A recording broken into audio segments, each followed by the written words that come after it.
जब पुलिस ने रावी नायडू की लाश महल के तहखाने से निकाली तो उनके हाथ कांप रहे थे। इसकी खाल पूरी तरह उलट चुकी थी, जैसे किसी ने अंदर से बाहर पलट दिया हो। दीवारों पर खून से लिखा था, यहां से कोई जिंदा नहीं जाता। लेकिन सबसे खौफनाक बात यह थी कि इसके मोबाइल में एक वीडियो थी, 47 सेकंड की वीडियो, जिसमें कुछ ऐसा रिकॉर्ड हुआ था कि जिसने भी देखा वो हफ्तों तक सो नहीं सका।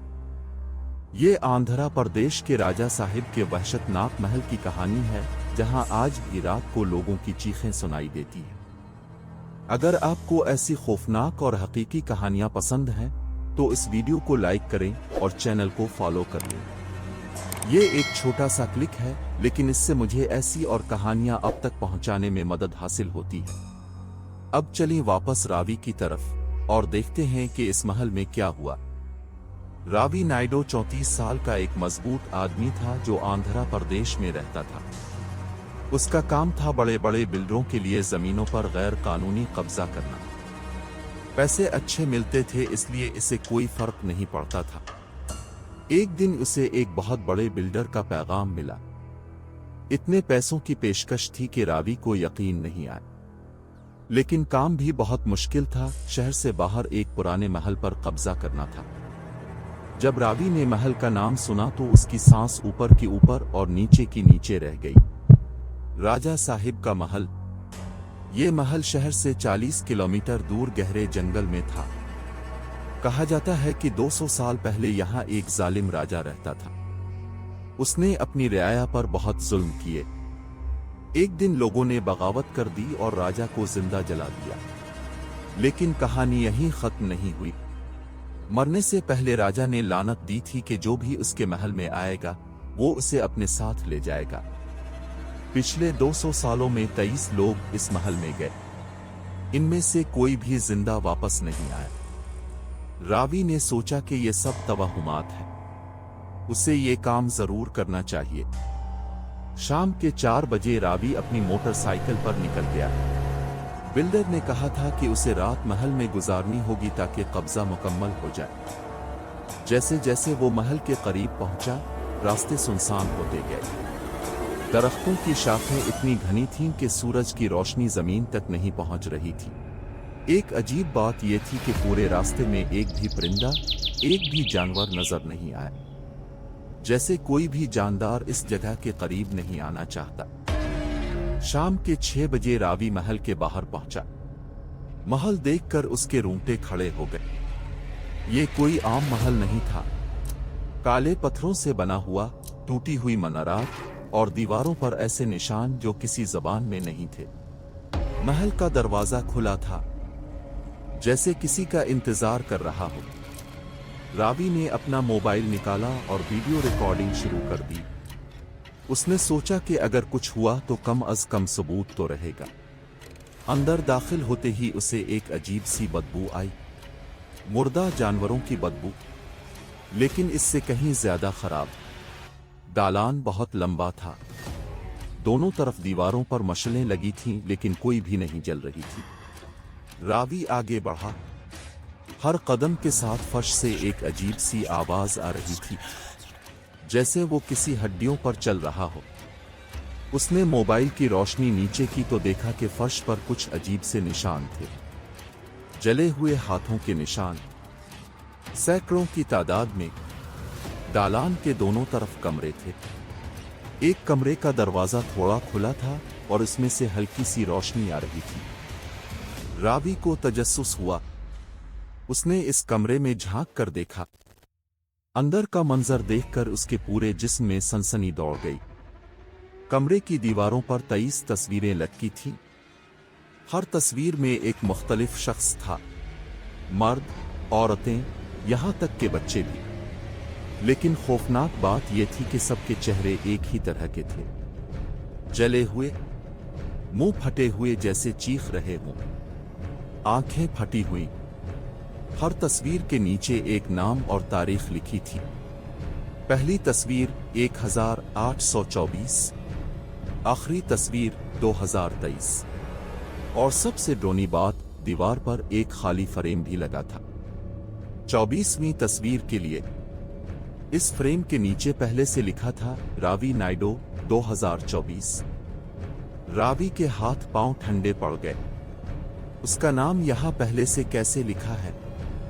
उसने तो किसी को नहीं बताया था कि वो यहां आ रहा है। तभी उसके पीछे से एक आवाज आई, बहुत करीब से, हम तुम्हारा इंतजार कर रहे थे रावी। रावी झटके से पीछे मुड़ा लेकिन वहां कोई नहीं था, सिर्फ अंधेरा था। उसका दिल तेजी से धड़कने लगा। उसने फौरी तौर पर वो कमरा छोड़ा और दौड़ता हुआ आगे बढ़ा। अचानक उसके मोबाइल की रोशनी टिमटिमाने लगी। बैटरी 98% थी लेकिन फिर भी मोबाइल बंद होने लगा। रावी ने जल्दी से मोबाइल दोबारा चालू किया, लेकिन अब स्क्रीन पर कुछ अजीब सा नजर आया। कैमरे में इसके पीछे कुछ खड़ा था, एक साया। लेकिन जब इसने पीछे मुड़कर देखा तो वहां कुछ नहीं था। इसकी सांसें तेज होने लगी, लेकिन इसने हिम्मत की और आगे बढ़ता रहा। दालान के आखिर में एक बड़ा दरवाजा था। इस पर सुनहरी हुरूफ में लिखा था राजा साहिब का कमरा।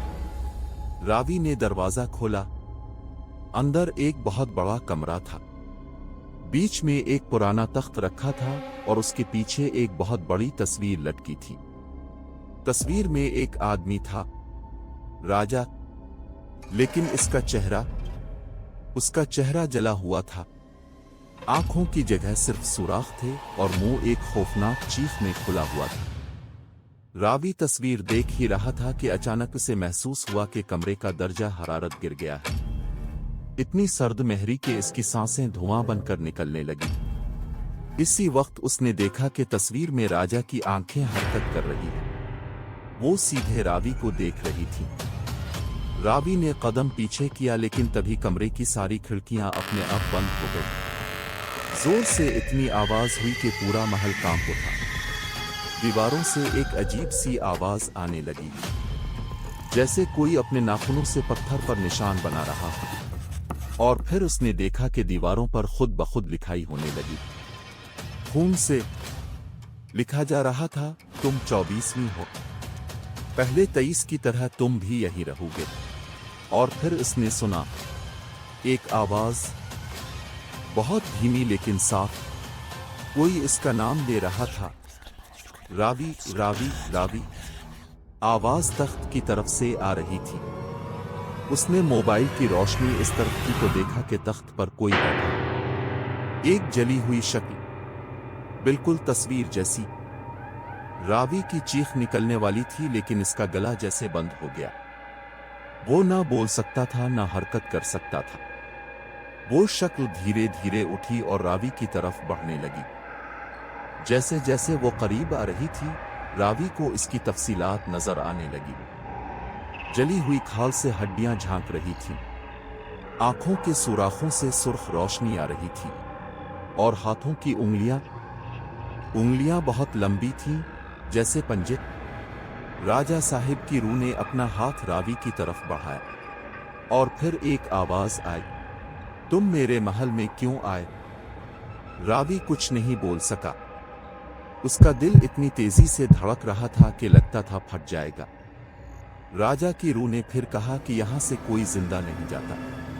आज से पहले 23 लोग आए, सब यहीं रह गए, अब तुम भी यहीं रहोगे।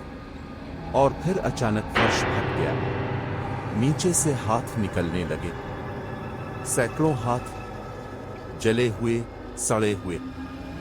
वो हाथ रावी के पांव पकड़ने लगे, से नीचे खींचने लगे।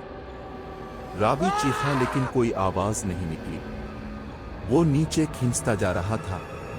नीचे काले अंधेरे में उसका मोबाइल हाथ से छूट गया लेकिन रिकॉर्डिंग चालू रही। अगले 47 सेकंड में जो रिकॉर्ड हुआ वो इतना खौफनाक था कि पुलिस ने वो वीडियो आवाम से छुपा दी। सिर्फ इतना पता चला कि रावी को जिंदा जलाया गया, बिल्कुल वैसे ही जैसे 200 साल पहले राजा को जलाया गया था। अगले दिन जब रावी वापस नहीं आया तो बिल्डर ने पुलिस को बुलाया। पुलिस महल में गई और रावी की लाश तहखाने से मिली। लेकिन सबसे खौफनाक बात यह थी कि दीवार पर खून से लिखा था 24वां। अगले का इंतजार है। आज भी वो महल वैसे ही खड़ा है, कोई उसके करीब नहीं जाता। लेकिन मकामी लोग कहते हैं कि रात को वहां से चीखें आती हैं, 24 लोगों की चीखें। आपके ख्याल में क्या वाकई कुछ जगहें बदबख्त होती हैं?